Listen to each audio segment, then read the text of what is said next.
یزیدی ظالموں نے چھوٹے سے بچوں کو زور زور سے ڈانٹنا شروع کر دیا۔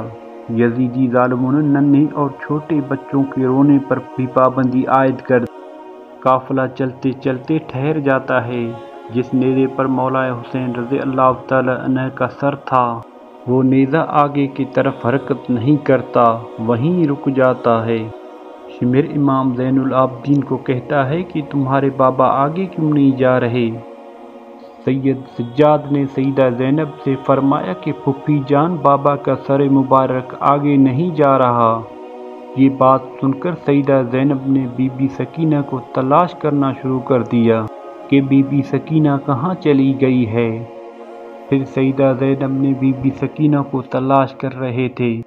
بی بی زینب نے دیکھا کہ ایک نقاب پوش خاتون ننھی سکینہ کو اپنے گود میں اٹھایا ہوا ہے۔ بی بی زینب نے حیران ہو کر اس سے پوچھا کہ تم کون ہو؟ جب سے ہم کو قید کیا گیا ہے، ہم سے کسی نے بھی ایسا رویہ اختیار نہیں کیا۔ اللہ اکبر! اس نے جواب دیتے ہوئے اپنے چہرے سے نقاب ہٹا کر کہا کہ میں تمہاری ماں بی بی فاطمہ ہوں۔ یہ سن کر زینب بھی اپنی ماں کے گلے لگ کر رونے لگی۔ زینب بی بی سکینہ کو لے کر واپس آ گئی۔ یہاں کچھ روایات میں ہے کہ جب شمر کو پتہ چلا کہ قافلہ بی بی سکینہ کی وجہ سے رکا تھا، تو اس نے ایک کوڑی شہزادی سکینہ کو سزا کے طور پر مارا۔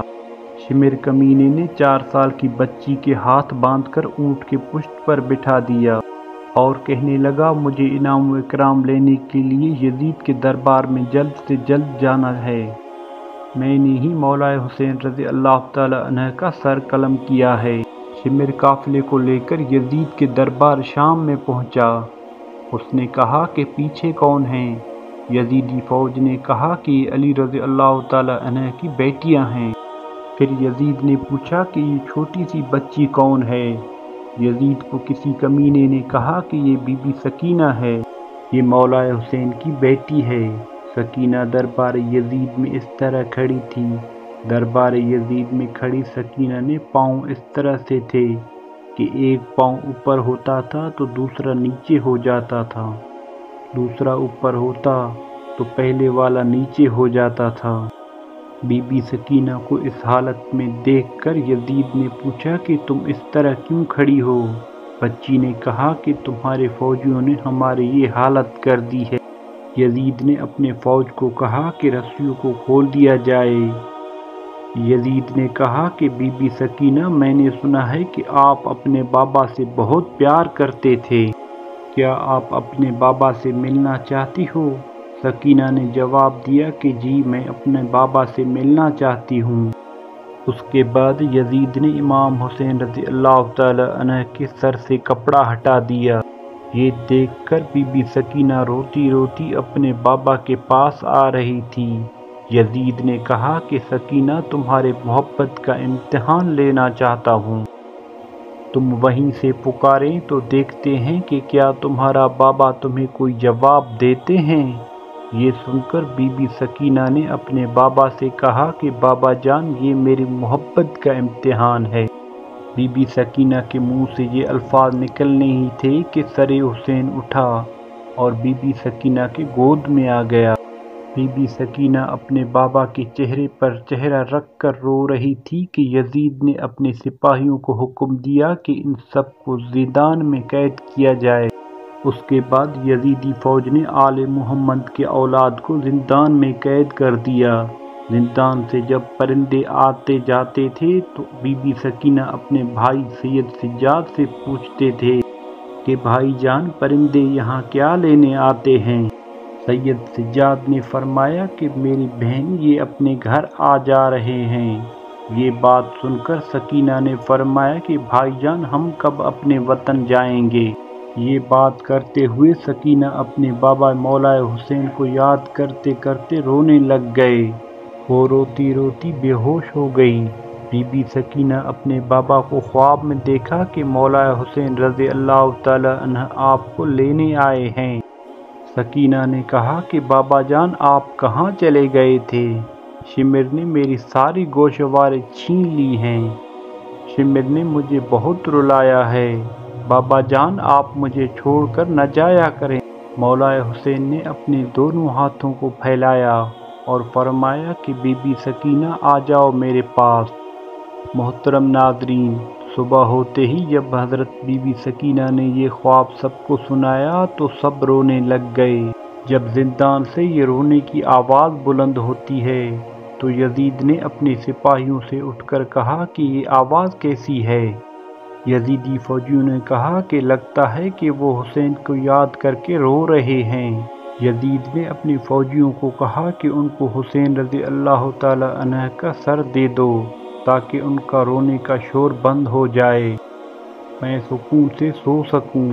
یزیدی سپاہیوں نے سر مبارک زندان میں رکھ دیا۔ جب مولا حسین رضی اللہ تعالی عنہ کا سر مبارک زندان میں گیا تو سر مبارک کو دیکھ کر سب رونے لگ گئے۔ اپنے بابا کا سر مبارک بی بی سکینہ اپنے گود میں رکھ کر بہت زیادہ روئی۔ بی بی سکینہ روتی روتی دنیا سے پردہ فرما گئی۔ اللہ پاک سے یہی دعا ہے کہ ہر مسلمان کے دل میں آل نبی اولاد علی کے لیے محبت پیدا ہو۔